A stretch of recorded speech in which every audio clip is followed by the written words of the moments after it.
You're watching Drakewing Gaming. Enjoy the video. Hey guys and gals, Never here from Drakewing Gaming. It's something about on Twitter, the Gaming Drag. Today I'm coming back at you on the Let's Play episode of I Wanna Hug That Gator. So y'all, let's go ahead and jump right back in, shall we? Alarm saying you were up and let's go. After working at it for the past month. Yeah, no, I can't unscrew this. For the past 3 weeks I've been staying after school, making use of one of the club rooms to practice. Yeesh, Inko, did you listen to any of the tips I gave you? Using everything I had at my disposal, namely the textbooks from Mr. Edekin and how-to tutorials online, I'd stay as late as possible trying to get to the same skill level as Olivia. And as I stare at the horrid acrylic monstrosity before me, I can do nothing but weep at my own inadequacies. Not actually weep, but squinting at the Lovecraftian horror before me, and I can maybe see a little progress drowning in the madness of the excess paint. Olivia had made good on her promise to teach me around the time I asked Mr. Edekin to borrow the keys to the spare room. And while I memorized all of her teachings down to the letter... What am I even looking at? Are you trying to do an abstract sort of thing here? It was an attempt at a self-portrait, actually. Could probably post it online and some rich asshole would buy it. Is that good? No, never trust the opinions of people on the internet. I learned that the hard way. After a brief period of awkward silence, I let myself collapse in the stool behind me and toss off the oily apron in frustration. At this rate, I'm going to be a double fraud or something. Crick. Splat! I don't have the energy to get angry. Probably looks better now, at least. How did Olivia get so good at this? Olivia, please, you've got to have some actual advice for me. She quietly hums to herself, slipping away a notebook she'd had splayed across her lap into her nearby bag. Well, when I want to draw, it's usually because I want something on my mind. What, like inspiration? Kinda. More so that I just envisioned something and I want to put that on the canvas. A muse, then. Not really. The door of the studio flies open and Damien quickly storms inside. Eiko! Olivia, you guys here? He takes heavy breaths as his vision darts around the room. After a moment of surprise, I raise my arm to catch his attention. Damien, what's wrong? The hyperactive Dilophosaurus spots me, taking a final breath before jogging over. Guys, I need to ask you something. What, is everything alright? Is something happening? I can't help but panic. I've never seen Damien this flustered. Do you want to come to the arcade with me and Liz?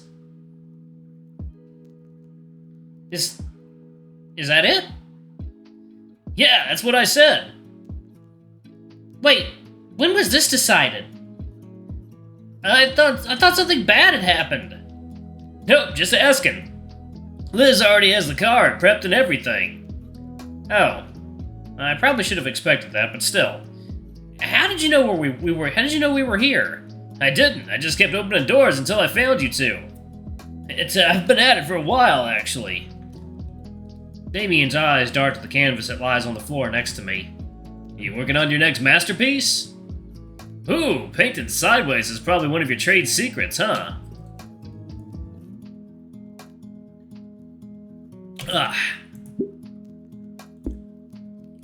Olivia hides her snicker with her hand. Don't worry, I won't tell a soul. Yeah, that's right. Don't tell anybody. I leaned down to pick up the canvas and place it upright, deciding to remove the ugly painting and place it in the corner of the room to dry. Anyway, how about it? To the arcade? The olive baryonyx fidgets, her brow lowered in contemplation as she considers the question. The arcade, it's not like I had any other plans today. Sure, why not? Alright, let's go! Wait, don't just...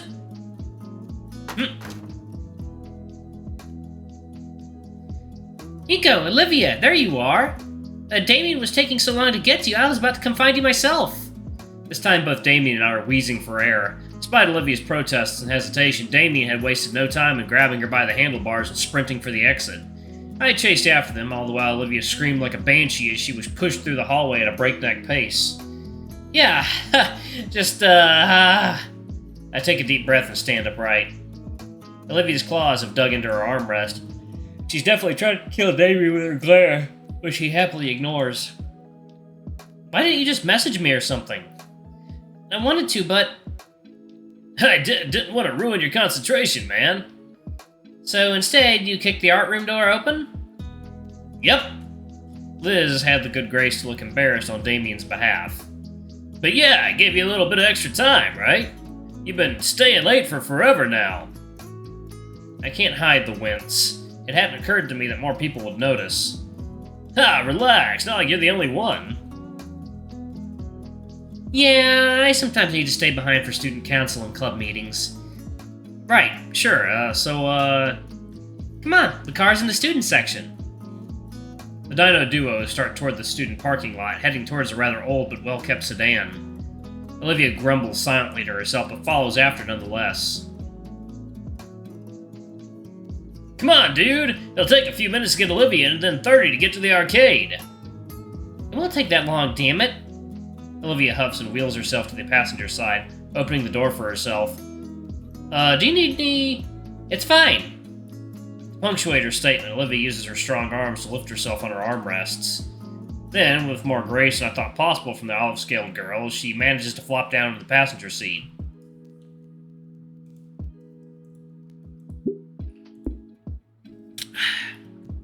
I stare at the abandoned chair, wondering where to put it. I've got room in the trunk, Inko. Clunk. The trunk lid pops up with a heavy thunk to punctuate that. It takes me more time than I'd like to admit to figure out how to undo the lock so that I actually collapse the chair, but once it's done, I'm able to slide it into the spacious storage area easily. Damien had already hopped through the window of the front passenger seat by the time I'm done. As if he'd practiced a maneuver. Clack, clack, clack. I simply open the door behind Liz's seat and watch as a pile of soda cans empty onto the pavement below. Ha, sorry, those are from this morning. I just toss them into the back seat when I'm done. Surprised Liz doesn't make you use a bag. I do. Damien pulls up an overflowing plastic bag as if it were a trophy. Why haven't you tossed all those bottles out already? I'm saving them for a project about recycling. Plus, I'm also going to use a couple of them for a sculpture. Saves me the trouble of going out and finding aluminum. And I get to drink as much soda as I want. I don't really say anything to Damien as Damien scoops out the rest of the cans from the floor of the car and puts them in the new bag, which he then stuffs in the car's trunk before giving me and Olivia a thumbs up. Alright, dudes, we're good to go. Oh god. I nod and slink into the semi-clean seat. My hand searches for the buckle of the seatbelt and brushes against something warm and soft. There's a tiny gap next to me, and the comfortable mystery in my hand is yanked away. Huh?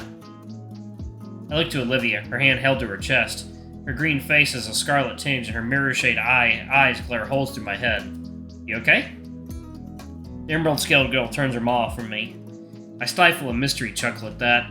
The warmth on my palm fades, however, and leaves my hand feeling lost. Okay, well, all the safety checks are done. Oh goodness, she has to curl her neck? Jesus. Liz gets in the driver's seat and grips the steering wheel. Outside, she's craning her neck to check on the mirrors and tires. Wait, Liz drives with her head sticking out the window? Liz pokes her head in. What's that? Her neck snakes inside and coils around the hook in the middle of the car. Then, with practice motion, her neck continually coils till her head sits atop the neck roll, as if no different from someone putting on shoes. Kinda looks like a giant scale-covered scarf. There's even still enough space for her to see the windows and check behind her. Inko? Huh? Oh, it wasn't anything important. Alright. But, the city, right? I'd actually been wanting to see a bit more of it up close for Edekin's class. Do you know how much gas money it burned through to take a detour around here? Good, because neither do I. Let's do it! Hey, what? No! I barely have enough as is. The view on the way is fine. I'm looking forward to it as well. You sure? Yeah, I'll point at some stuff I remember along the way. You're my tour guide now? Don't make me change my mind. I'm glad that's settled. Everyone buckled in? Liz pulls away from the school parking lot, starting down the opposite direction I've always entered and exited. Second, y'all. It is water time. Alright, guys and gals, and we are back. Let's jump back into it, shall we? Okay. Liz pulls away from the school parking lot, starting down the opposite direction I've always entered and exited. Weird to think, but the edge of my world was as close as a right turn out of my own school. Then again, I still haven't been living here very long.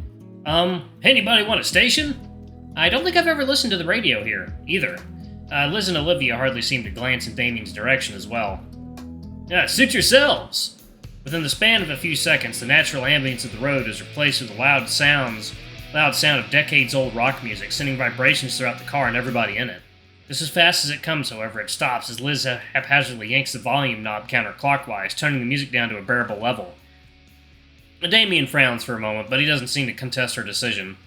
Bzzzt. What the? I turned off all the notification stuff except for messages and calls, and between all the people I see, and all the people I message, there's only one who isn't inside the car. Checking the screen, I see... Ha! Any song request, man? Seriously? I don't know, Damien, so long as it isn't twangy country music. Sure. Wait, you've been texting? How long? Yeah, since like the first week of school. What the heck, dude? Let me see your phone. I hand it over and open on the contact creation page. She taps the first few numbers and pauses. Then sheepishly yanks her phone from her coat pocket.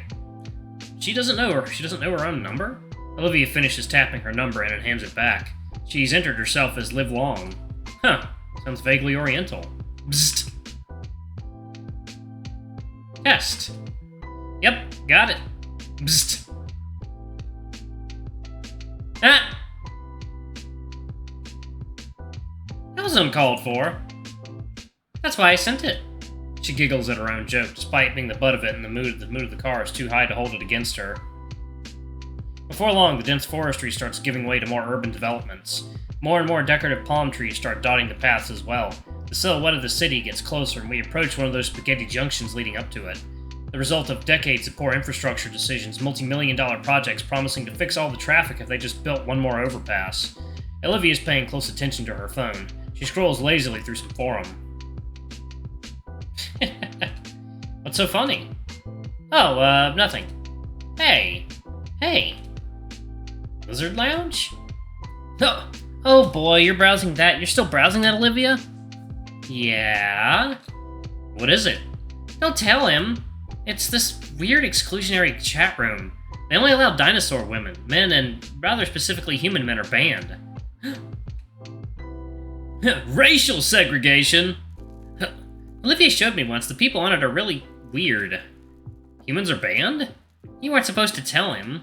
It's the last safe house for us on the internet. I think there's probably better places for that online for you to associate with. Tell me about the racial segregation. It's not that. It's just how it has to be for our safety. Some dino girl can be doing anything at all, and there's always at least 3 guys in the comments saying she looks like... Don't say it. They also really bring down the quality of the site. Look, it's explained in the rules that humans have 1/5 the attention span of dinos.